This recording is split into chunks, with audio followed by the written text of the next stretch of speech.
പ്രദേശങ്ങളില് ഈ പറഞ്ഞ വാദ്യങ്ങളെല്ലാം ഒരുമിച്ച് പ്രയോഗിക്കുന്നതായിട്ടുണ്ട്. ഇങ്ങനെ പല തരത്തിലുള്ള വ്യത്യസ്തങ്ങളായിരിക്കുന്ന വാദ്യപ്രയോഗങ്ങളുടെ ശബ്ദം കൊണ്ട് വിവിധമായി തീർന്നിട്ടുണ്ട് പാഞ്ചാല രാജധാനിയിലെ ചില പ്രദേശം. ഇനി അത്രയുള്ളൂ. വാദ്യപ്രയോഗം മാത്രം അങ്ങനെയാ പോലെ, വാദ്യപ്രയോഗം മാത്രമായ പോലെ. പിന്നെ കൊച്ചിൽ ഗീതം, ചില പ്രദേശങ്ങളില് യോഷിത്തുക്കളുടെ ഗീതം. ഗീതം സംഗീതാലാപനം. സംഗീതാലാപനം വെച്ചാൽ പാട്ട് പാടുക. ആ പാട്ട് പാടുക, അത് പാട്ട് പാടുക വെച്ചാൽ ആർക്കും പാടാം. പാടാൻ പറ്റാത്തവരുണ്ടോ? എല്ലാവർക്കും പാടാം. അതിനൊക്കെ പാട്ട് എന്ന് പറയാൻ പറ്റൂ? പാട്ട് എന്ന് പറയാൻ പറ്റിക്കൊള്ളുന്നില്ല. എന്തെങ്കിലും ചിലത് പാടുക എന്നുള്ളതുകൊണ്ട് അത് പാട്ട് എന്ന് പറയാൻ പറ്റില്ല. സംഗീതം എന്ന് പറയാൻ പറ്റും. എന്തോ പാടുന്നു, അത്രയേ ഉള്ളൂ. ഇതങ്ങനെയല്ല. ഇത് സംഗീതാലാപനത്തെങ്കിൽ പ്രാപ്തന്മാരായിരിക്കുന്ന അല്ലെങ്കിൽ പ്രാപ്തകളായിരിക്കുന്ന വ്യക്തികളെ ക്ഷണിച്ചു കൂട്ടിക്കൊണ്ടുവന്ന് അവരുടെ അതിഗംഭീരമായിരിക്കുന്ന സംഗീതാലാപനം അതൊരു ഭാഗത്ത്. ഇവിടെ ആരുടെയാ സംഗീതാലാപനം എന്ന് പറയുന്നത്? ഗീതം, യോഷിത്തുക്കളുടെ ഗീതം. യോഷിത്തുക്കൾ വെച്ചാൽ സുന്ദരികളായിട്ടുള്ള സ്ത്രീകൾ, അവരാ പാടും. എങ്ങനെ സുന്ദരികളായിട്ടുള്ള സ്ത്രീകളെ പാടാനായിട്ട് ഏൽപ്പിച്ചിട്ടുള്ളത്? എന്താ അതിന്റെ ആവശ്യം? സുന്ദരികളായിട്ടുള്ള സ്ത്രീകളെ പാടാൻ ഏൽപ്പിക്കണതിന്റെ ആവശ്യം വേറൊന്നുമില്ല. സ്ത്രീകള് സ്ത്രീകൾ പാട്ട് പാടുന്ന സ്ത്രീകളൊക്കെ ഉണ്ട്. അതിഗംഭീരമായിട്ടുള്ള സംഗീതാലാപനമൊക്കെ നടക്കുന്നുണ്ടാവും. അവിടെ പോയിട്ട് അതേ എവിടുന്നാ ഈ സംഗീതാലാപനം, പാട്ട് എവിടുന്നാ? ഞാൻ പ്രദേശത്തുനിന്നാണ്, ഉത്സവം നടക്കില്ലേ, എവിടുന്നാണ്? അതെയോ? എന്നാ അന്ന് കുറച്ചു നേരം കേൾക്കണേ. അവിടെ നിന്ന് കുറച്ചു നേരം കേൾക്കും.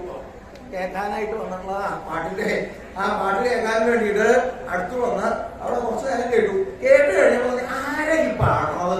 പാടുന്ന ആളെ ഒന്ന് കാണാം എന്ന് പറഞ്ഞ് ആ ഭാഗത്തൊക്കെ അങ്ങോട്ട് നോക്കിയപ്പോഴാണ് നോക്കേണ്ടിയിരുന്നില്ല. കാരണം അത്ര പന്തില്ലാത്തൊരു രൂപം അവിടെ ഇരുന്നിട്ട് മുക്കി മൂളി ഞെക്കി ഞെരിഞ്ഞി ഇങ്ങനെ പുറപ്പെടുവിക്കുക, ശബ്ദമൊക്കെ പുറപ്പെടുവിക്കുക എന്ന് വേണം പറയാൻ. സംഗീതം അതിമനോഹരമായിട്ടുള്ള സംഗീതം, അതിയോഗ്യമായിട്ടുള്ള സംഗീതം. അത് ആ പാടുന്ന ആളെ ഇങ്ങനെ കണ്ട വേണ്ട, മുഴിഞ്ഞു കാണാതിരിക്കുകയാണ്, ഇത് കേൾക്കുകയാണ് നല്ലത് എന്ന് തോന്നും. അപ്പൊ അതുണ്ടാവരുത്. അതിനു വേണ്ടിയിട്ടാണ് സുന്ദരികളായിട്ടുള്ള സ്ത്രീകളെ തന്നെ സംഗീതാലാപനത്തിന് വേണ്ടി നിശ്ചയിച്ചിട്ടുള്ളത്. അപ്പൊ എന്താ, കാണാനും വകയുണ്ട്, കേൾക്കാനും വകയുണ്ട്. അപ്പോ ധാരാളം ആൾക്കാരുണ്ടാവും. കാരണം സുന്ദരികളെ കാണാൻ താല്പര്യമില്ലാത്തവർ വല്ലവരും ഉണ്ടാവും. ഈ ഉത്സവത്തിന് പോകണേക്കൊക്കെ പ്രധാന ആവശ്യം എന്താണ്? ചിലര് ഉത്സവം കാണലൊന്നുമല്ല, ഉത്സവം കാണുക അതിനെ വേണ്ടതുപോലെ ആസ്വദിക്കുക എന്നുള്ളതൊന്നുമല്ല. പ്രധാനമായിട്ട് ഇതിനു വേണ്ടി വരണവരാണ്. ഇതൊക്കെ അങ്ങനെ തന്നെയാണ്. അതിനോട് ഉത്സവം കാണലൊന്നുമില്ല. അവരോട് ചോദിച്ചാൽ എന്താ ഉത്സവം? ഇതൊക്കെ തന്നെ ഉത്സവം. എടോ ഉത്സവത്തിന് പോണില്ലേ? പോകുന്നുണ്ട്. എടോ അതെ, ഇന്നിപ്പോ ചില ഉത്സവങ്ങളൊക്കെ എത്തിയിട്ടുണ്ട്. ഈ ഭാഗങ്ങളിലൊന്നും അധികം ഉത്സവങ്ങൾ ഇല്ലാന്നാണ് തോന്നുന്നത്. ഇവിടെ ചില ഉത്സവങ്ങളെയൊക്കെ കാണാറുണ്ട്. കുറച്ച് അപ്പുറം ഇപ്പുറൊക്കെ ആയിട്ട് ചില ഉത്സവങ്ങൾ മാറിയിട്ടുണ്ട്. അപ്പോ അവരോട് ചോദിച്ചാൽ അവരുടെ ഉത്സവം ഇത് കാണാൻ വേണ്ടി കൂടാ ഈ സ്ത്രീകളെ. അപ്പോ സുന്ദരികളായിട്ടുള്ള സ്ത്രീകളുടെ സംഗീതാലാപനാവുമ്പോ അത് കാണാനും ആൾക്കാരുണ്ടാവും, കേൾക്കാനും ആൾക്കാരുണ്ടാവും. അപ്പൊ ആ സംഗീതം പോലെ തന്നെ മനോഹരമാണ് ആ പ്രകൃതവും എന്ന് വന്നു കഴിഞ്ഞാൽ കാണാനും കേൾക്കാനും ആൾക്കാരും. ഇതിലൊന്നും അങ്ങനെ കാണാനും കേൾക്കാനും ആൾക്കാരുണ്ടാവില്ല. എന്താ കാണാൻ ഇത്രയ്ക്ക് തന്നെ ഉള്ളൂ എന്നറിയണോണ്ടാണ് ആരും ഉണ്ടാവാറുള്ളത്. മറ്റേ തരത്തിൽപ്പെട്ട ഏതെങ്കിലും ഒരെണ്ണം അവിടെ അവിടെ മുഴുവൻ ജനസമുദ്രവും അതെന്താ കാണാൻ വകയുണ്ട്. അപ്പോ അതിന് വേണ്ടിയിട്ടാണ് ഗീതം, യോഷിത്തുക്കളുടെ ഗീതം, സുന്ദരികളായിട്ടുള്ള സ്ത്രീകളുടെ സംഗീതാലാപനത്തിനെ നിശ്ചയിച്ചിട്ടുള്ളത്. ഇനി അത് മാത്രമല്ല, മറ്റൊരു പ്രദേശം, പാഞ്ചാല രാജധാനിയുടെ മറ്റൊരു പ്രദേശം, അത് മുഴുവൻ ശബ്ദായമാനമായി തീർന്നിട്ടുണ്ട്, മുഖരിതമായി തീർന്നിട്ടുണ്ട്. എങ്ങനെയത്? കൊച്ചിൻ സംവിധല്ലരഭസപ്രോത്സാരണ നിസ്വന. ചില പ്രദേശങ്ങളില് സംവിധല്ലന്മാരുടെ രഭസേനയുള്ള പ്രോത്സാരണയുടെ നിസ്വരം, അതുകൊണ്ട് ശബ്ദായമാനമായി തീർന്നിട്ടുണ്ട്. ആ പാഞ്ചാല രാജധാനിയിലെ ചില പ്രദേശങ്ങള് കാഞ്ചുകീയന്മാര് ഭടന്മാര് ആ ഭടന്മാരുടെ ശബ്ദം എന്താ ഭടന്മാരുടെ ശബ്ദം പ്രോത്സാഹനം മാറ്റി നിർത്തുക അവരെ വഴിയൊഴിപ്പിക്കുക ആൾക്കാരും ആരാണ് എന്താ അവിടെ നിൽക്കരുത് അവിടെ മാറണം അവിടെ നിൽക്കാൻ പാടില്ല ഇവിടെ മാറണം എന്താ ഇവിടെ നിൽക്കരുത് ഇവിടെ നിൽക്കാൻ പാടില്ല അറിയില്ലേ മാറങ്ങട് ഇവിടെ നിൽക്കരുത് അങ്ങോട്ട് പോകരുത് ഇവിടെ നിൽക്കരുത് ശബ്ദം ഉണ്ടാകരുത് ഇവിടെ നിൽക്കരുത് അങ്ങോട്ട് പോകരുത് ഇവരുടെ ശബ്ദം അനുഭവമാണ് ആ ഭടന്മാരാവും അധികം ശബ്ദം വേറെ ആരും ഒരു ശബ്ദവും പഠിക്കുന്നുണ്ടാവില്ല ഇവരുടെ ശബ്ദം ഇവര് ഞാൻ ഇവിടെ പോകരുത് ഇവിടെ നിൽക്കരുത് അവിടെ ഇരിക്കരുത് ഇവിടെ കിടക്കരുത് ഇങ്ങനെ ഓരോ തരത്തിലുള്ള ശബ്ദങ്ങൾ അവര് പുറപ്പെടുകയുണ്ടാവും അതാണ് ഉറക്കെ ശബ്ദം ഉണ്ടാക്കുകയും ചെയ്യാം ഈ ഭടന്മാർക്ക് ഒരു വകതിരിവില്ല അപ്പോ ആ വകതിരിവില്ലാത്ത ഭടന്മാരാവുമ്പോ എന്തുണ്ട് അവര് ഇങ്ങനെ ശബ്ദം ഇങ്ങനെ ഉണ്ടാക്കിക്കൊണ്ടിരിക്കും ആ ശബ്ദം എങ്ങനെ ഉണ്ടാകുമ്പോ എന്തുണ്ട് ആ ശബ്ദം കൊണ്ട് നിറഞ്ഞു വശായിട്ടുണ്ട് പാഞ്ചാല രാജധാനിയിലെ ചില പ്രദേശങ്ങൾ ഇനി അത് മാത്രമല്ല വേറെ ചില സ്ഥലത്ത് വേറെ ചില ശബ്ദങ്ങളാണ് എന്താ വേറെ ചില ശബ്ദങ്ങള് കൊച്ചിൽ അശ്നതാം വിപ്രാണാം കളകളാ ചില പ്രദേശങ്ങളില് അശിച്ചുകൊണ്ടിരിക്കുന്ന വിപ്രോത്തമന്മാരുടെ കളകളം എന്ന് വെച്ചാൽ ഭക്ഷണം കഴിച്ചുകൊണ്ടിരിക്കുന്ന ബ്രാഹ്മണരുടെ ശബ്ദം ബ്രാഹ്മണർക്ക് മാത്രമേ ഭക്ഷണമുള്ളൂ അല്ല അങ്ങനെയല്ല ഭക്ഷണം എല്ലാവർക്കും ഉണ്ട് അതില് പ്രധാനമായിട്ടൊരു ഭാഗത്ത് ബ്രാഹ്മണരാണ് ഭക്ഷണം കഴിക്കുന്നത് ആ കഴിക്കുന്ന പ്രദേശത്ത് നിന്ന് ഉണ്ടാകുന്ന ശബ്ദം അവരുടെ വായ വെറുതിരിക്കില്ല സാമാന്യന ശബ്ദം ഉണ്ടാകാതെ കണ്ടിരിക്കുക സംഭാഷണം ചെയ്യാതെ കണ്ടിരിക്കപ്പോഴാണ് ഭക്ഷണം കഴിക്കുമ്പോഴാണ് കാരണം അപ്പൊ സംഭാഷണം ചെയ്യാനുള്ള സമയം ഇല്ലല്ലോ കാരണം ഇതിങ്ങനെ ഉരുട്ടി ഇങ്ങനെ ചെലുത്തുമ്പോ എവിടെ സംഭാഷണത്തിന് സമയം ഉണ്ടാവുക അപ്പൊ അതിങ്ങനെ വിളമ്പണോ കഴിക്കണോ അങ്ങനെ വരുമ്പോ സംഭാഷണത്തിന് സമയം ഉണ്ടാവില്ല പക്ഷേ ബ്രാഹ്മണരാണ് എല്ലാവരും കഴിക്കണതിന്റെ ഇടയിൽ ഇടയ്ക്ക് ഇങ്ങനെ പ്രയോഗിക്കും അതിനിടയിൽ ഓരോരോ ശബ്ദങ്ങളും ഇങ്ങനെ ഉണ്ടാക്കിക്കൊണ്ടിരിക്കും അപ്പൊ ഭക്ഷണം വിളമ്പാനായിട്ട് ഓരോരുത്തർ എന്താ വേണ്ടത് കുറച്ച് നേരമായില്ലോ ഇരുന്നോളൂ ഭക്ഷണം കഴിക്കാൻ വന്നല്ലേ ഇങ്ങനെ നിൽക്കണ്ട എത്ര നേരം ഇങ്ങനെ നിൽക്കുക കുറച്ച് നേരം ഒരു കാര്യം നിൽക്കും അത് കഴിഞ്ഞാൽ മറ്റേ കാര്യം നിൽക്കും ഇരുന്നോളൂ ഇവിടെ തന്നെയാണ് ഭക്ഷണം ഇരുത്തി കഴിഞ്ഞാൽ എന്താ വേണ്ടത് ആദ്യം തന്നെ എന്താ വേണ്ടത് ചോദിച്ചാൽ ഇലയല്ലേ ആദ്യം വേണ്ടത് അത് ഇലയിടുക അതേപോലെ വെള്ളം അങ്ങനെയുള്ളതൊക്കെ കഴിഞ്ഞാൽ ഭക്ഷണ സാധനങ്ങള് ഓരോന്നായിട്ട് ഇങ്ങനെ വിളമ്പും അങ്ങനെ വിളമ്പണ ഭക്ഷണ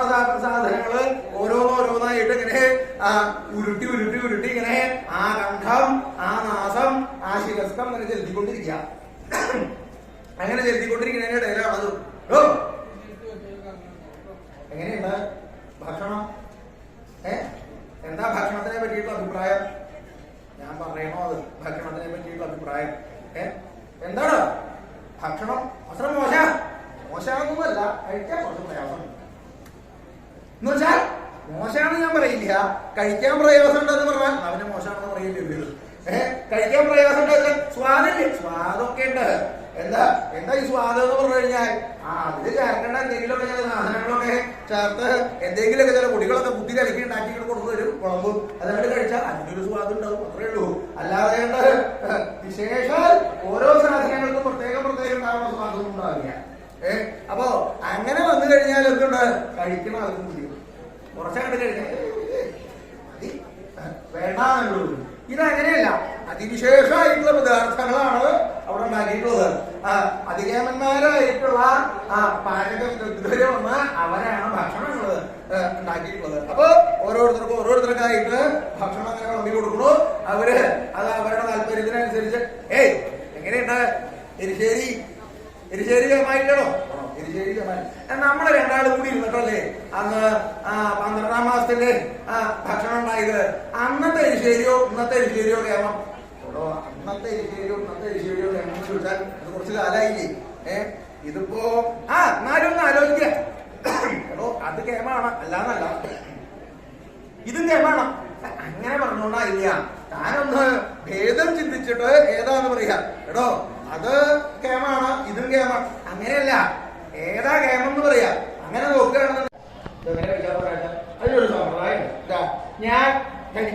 എനിക്ക് പഞ്ചാര പായസം വിളമ്പാനുള്ള ഒരു സമ്പ്രദായം അത് പറഞ്ഞു തരാം. അതുപോലെ നോക്കുക എന്ന് വെച്ചാൽ എങ്ങനെയാ താനി കോഴി കൊണ്ടൊന്നും നോക്കിയാൽ ആ പാത്രം ഇട്ട് കൊണ്ടുവരിക, എന്നിട്ട് ആ ഇലയിലേക്ക് ഇങ്ങനെ ചെരിക്കുക.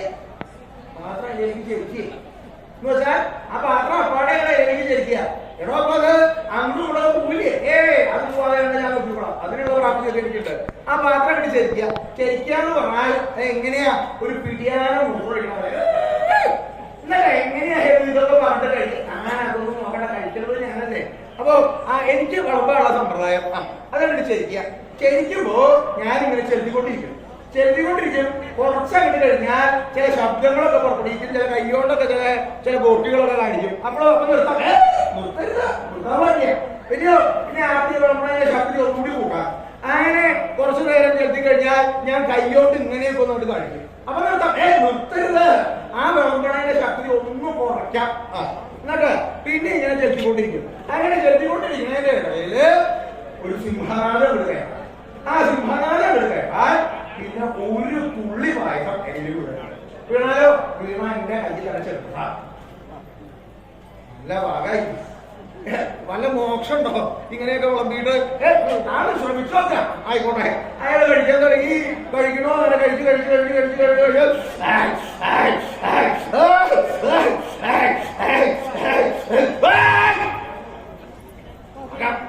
പാകത്തിന് നിർത്തി.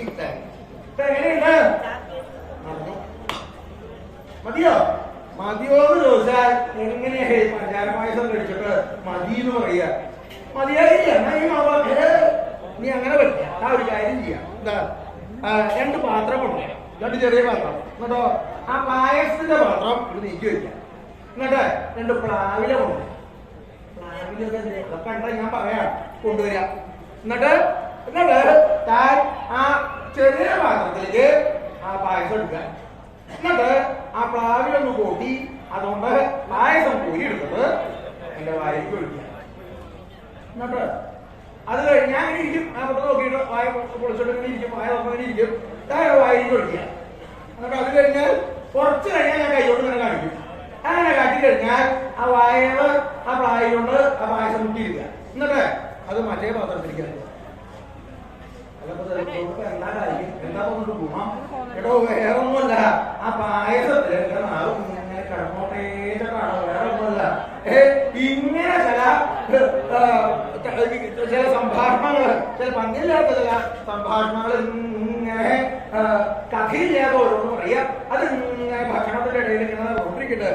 അതാണ് ശിച്ചുകൊണ്ടിരിക്കുന്ന വിപ്രോത്തമന്മാരുടെ കഥകളും ആ ബ്രാഹ്മണരുടെ ഭക്ഷണം കഴിക്കുന്നതിന്റെ ഒരു സമ്പ്രദായം. ആ ശബ്ദം എന്ന് പറയുന്നത് ആ ശബ്ദം കൊണ്ട് മുഖരിതമായി തീർന്നിട്ടുണ്ട് പഞ്ചാര രാജധാനിയിലെ ചില പ്രദേശങ്ങള്. അത് ഒരു ഭക്ഷണശാലയല്ല, അനവധി ഭക്ഷണശാലകളുണ്ട്. അവിടെയൊക്കെ ഭക്ഷണം കഴിക്കുന്നുണ്ട്. ആ ഭക്ഷണം കഴിക്കുന്നതിന്റെ ശബ്ദം ഇങ്ങനെ അതിങ്ങനെ കേൾക്കാം. ഭോജനാലയങ്ങളുടെ പുറത്തേക്ക് ഈ ശബ്ദം, ബ്രാഹ്മണരുടെ ശബ്ദം ഇങ്ങനെ കേൾക്കാം. അതുകൊണ്ട് ആനകളുണ്ടാവും. അപ്പോ അത് ചെറുതൊന്നും അയ്യാ പോരാ. പേരിന് ഒരു ആനന്റെ എന്താണ് നമ്മൾ ചെറുതായിട്ടുള്ളത് കുട്ടിയാനെയാണ് കേട്ടോ. കുട്ടിയാനെയാണ്. അങ്ങനെ പോരാ. പിന്നെ എല്ലാ ഗംഭീരന്മാരായി കൊമ്പന്മാര് അതിഗംഭീരന്മാരായി ഒരുണ്ട രണ്ടെണ്ണം എന്നാ കൊമ്പും തുമ്പിയും അതിഗംഭീരന്മാരായിരിക്കുന്ന കൊമ്പന്മാരുകൾ. അത് ഒരെണ്ണല്ല, അനവധി. കാരണം ഉത്സവത്തിന് വരുന്നവരിലെ ആനക്കൊമ്പന്മാരുണ്ടാവും. ഓരോരുത്തർക്കും ഓരോന്നിനാണല്ലോ കമ്പുണ്ടാവുക. കുതിരയെ കാണാൻ താല്പര്യമുള്ളവരുണ്ടാവും. അപ്പോ അല്ലാതെ മറ്റു തരത്തിലുള്ള മൃഗങ്ങളെ കാണാനുള്ള താല്പര്യത്തിലുള്ളവരുണ്ടാവും. ആനയോട് കമ്പുള്ളവരുണ്ടാവും. ആനയോട് എല്ലാവർക്കും ഉണ്ടാവും താല്പര്യം. ഒരു ആന പൂവാണെന്നുണ്ടെങ്കിൽ ആരെങ്കിലും കാണണ്ട തിരിഞ്ഞിരിക്കും. ആന പൂവാണെങ്കിൽ കൗതുകത്തോടു കൂടി അതിനെ നോക്കും. ആരായാലും വേണ്ടില്ല, അത് എത്ര വയോവൃദ്ധനായാലും വേണ്ടില്ല, എത്ര ചെറിയ കുട്ടിയായാലും വേണ്ടില്ല, ഒരു ആനയെ കണ്ടാൽ നോക്കാതെ. കാരണം എന്താ, അതാ രൂപത്തിലുള്ള ഒരു ഭംഗി. അപ്പൊ അതുകൊണ്ട് ആനകളെ കാണാൻ താല്പര്യം ആനക്കാരും അവർക്ക് വേണ്ടിയിട്ട് ചില ഭാഗങ്ങളില് ഗംഭീരന്മാരായിരിക്കുന്ന ആനകളെ കൊണ്ടുവന്ന് പൊടിയൊക്കെ അണിഞ്ഞ് മാംസസ്നാനം കഴിഞ്ഞ തരത്തിലുള്ള ആനകളുണ്ട്. ചിലത് പൊടി തുടക്കലൊക്കെ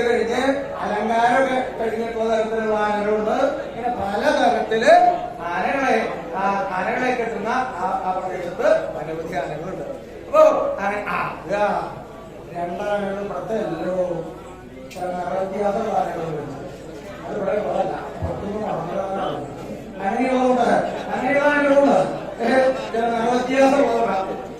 അപ്പൊ അത് വിശേഷമായിട്ട് അതിനെ എഴുന്നള്ളിച്ചു കൊണ്ടുവരാൻ അതല്ല, അത് ഇവിടെ ഇല്ലാത്ത തരത്തിൽ പെട്ടതാ. ഇവിടെ അർത്ഥ തരത്തിലുള്ള ആനയാണ്.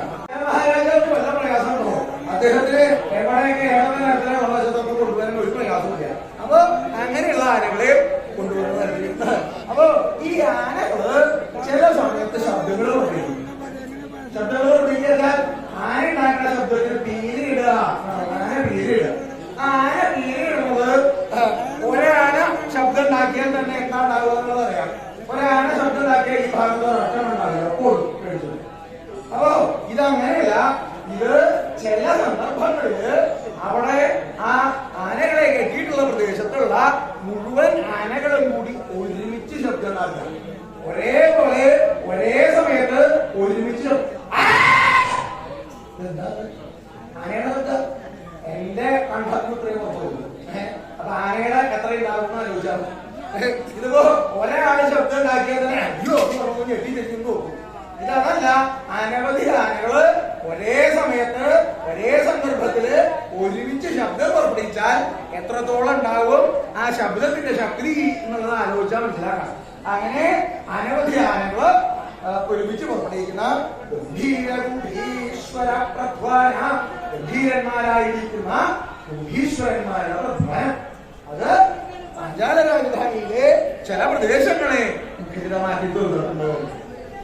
ഇങ്ങനെ ഓരോ പാഞ്ചാല രാജധാനിയില് ഓരോരോ പ്രദേശങ്ങളെ പ്രത്യേകമായിട്ട് അവിടെ വരുന്ന വന്നു ചേർന്നിട്ടുള്ള ആൾക്കാർക്ക് ആ വ്യക്തികൾക്ക് ആസ്വദിക്കാൻ പാകത്തിന് എന്തൊക്കെ വേണോ അതൊക്കെ വേണ്ട പോലെ ഒരുക്കി അതിനൊക്കെ സംവിധാനങ്ങൾ ഉണ്ടാക്കി തീർന്നിട്ടുണ്ട് പാഞ്ചാല മഹാരാജാവ്. എന്താണ് ഉത്സവത്തിന് വരുന്നവരാരും ചെയ്യുന്നത്? ഉത്സവത്തിന് വന്നിട്ട് ഇന്നത് ഉണ്ടായില്ല, അല്ലെങ്കിൽ ഇന്നത് കിട്ടിയില്ല, ഇന്നത് കാണാൻ തരായില്ല എന്ന് തോന്നരുത്. അപ്പൊ ഉത്സവത്തിന് വരുന്നവർക്ക് എല്ലാവർക്കും ഈ ഉത്സവം എന്ന് പറഞ്ഞാൽ എന്താ? പഞ്ചേന്ദ്രിയങ്ങളെ ആനന്ദിപ്പിക്കാൻ ഉതകുന്നത് എന്താണോ അതാണ് ഉത്സവം. പഞ്ചേന്ദ്രിയങ്ങൾ വെച്ചാൽ ശരീരത്തിൽ 5 ഇന്ദ്രിയങ്ങൾ. ആ 5 ഇന്ദ്രിയങ്ങളെ ആനന്ദിപ്പിക്കണം. കണ്ണ് നല്ല കാഴ്ചകൾ ഉണ്ടായി ഇതാ കണ്ണാണ്. നോക്കൂ, ഇതൊക്കെ വേറെ എവിടെയെങ്കിലും കാണാൻ തരാമോ? അവിടെ തന്നെ പറയാം. അല്ലാതെ വേറെ പ്രദേശത്ത് പോയി എത്രയൊന്നും കാണാൻ തരാമില്ലേ? കണ്ണിന്റെ ആനന്ദം, അതിഗംഭീരമായിട്ടുള്ള ഭക്ഷണം, അതെന്താ നാക്കിനുള്ള ആനന്ദം, അതേപോലെ അതിവിശേഷങ്ങളായിരിക്കുന്ന ഭോജ്യപദാർത്ഥങ്ങളുടെ ഗന്ധം, അത് മൂക്കിനുള്ള ആനന്ദം. ഇതല്ലാതെ തൊട്ടറിയാൻ പറ്റുന്ന വസ്തുക്കളെ തൊടാനായിട്ട് സാധിക്കുമ്പോ അങ്ങനെയുള്ള ഇങ്ങനെ അതിവിശേഷങ്ങളായിട്ടുള്ള വാദ്യപ്രയോഗങ്ങൾ കേൾക്കുമ്പോ കർണനായിട്ടുള്ള ആനന്ദം. ഇങ്ങനെ ആ പഞ്ചേന്ദ്രിയങ്ങളെ മുഴുവൻ ആനന്ദിപ്പിക്കാൻ ഉതകുന്നത് എന്താണോ അതിനെയാണ് ഉത്സവം എന്ന് പറയുക. അപ്പോ അങ്ങനെ ആ കേമായിട്ടുള്ള ഉത്സവം അതില് എല്ലാ തരത്തിലും പെട്ടിട്ടുള്ളവർക്കും എല്ലാ ഉത്സവത്തിന് വന്നു ചേരുന്ന എല്ലാ വ്യക്തികളുടെയും ആനന്ദത്തിനെ കണക്കാക്കിയിട്ട് അതിന് വേണ്ടതൊക്കെ വളരെ ഭംഗിയായിട്ട് നിശ്ചയിച്ചിട്ടുണ്ട് പാഞ്ചാല മഹാരാജാവ്.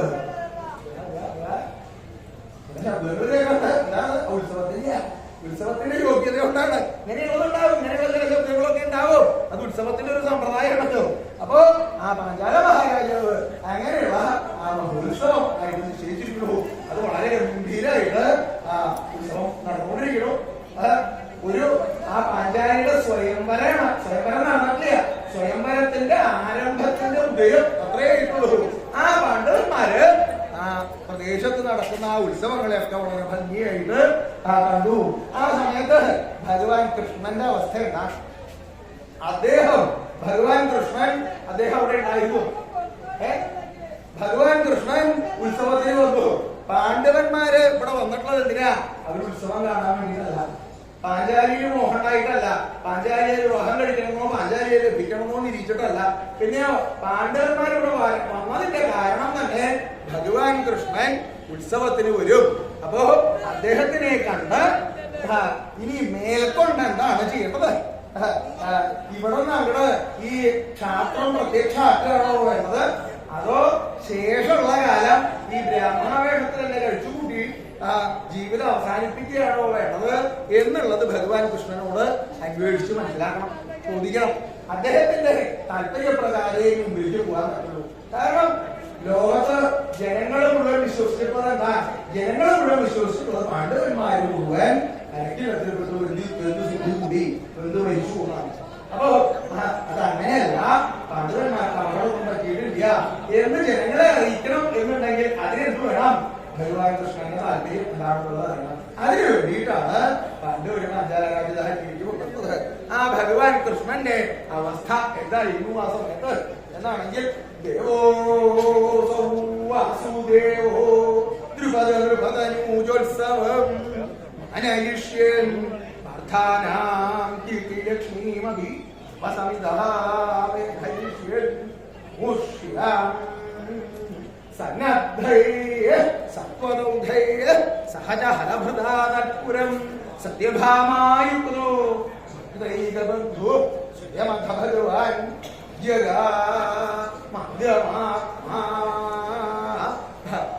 സുദേവ സൗദേവ സ്വയം പുരം ജഗാമ. സുദേവനായിരിക്കുന്ന ആ ദേവൻ പോലും പുരത്തെ പ്രാപിച്ചു. ഭഗവാൻ കൃഷ്ണൻ പോലും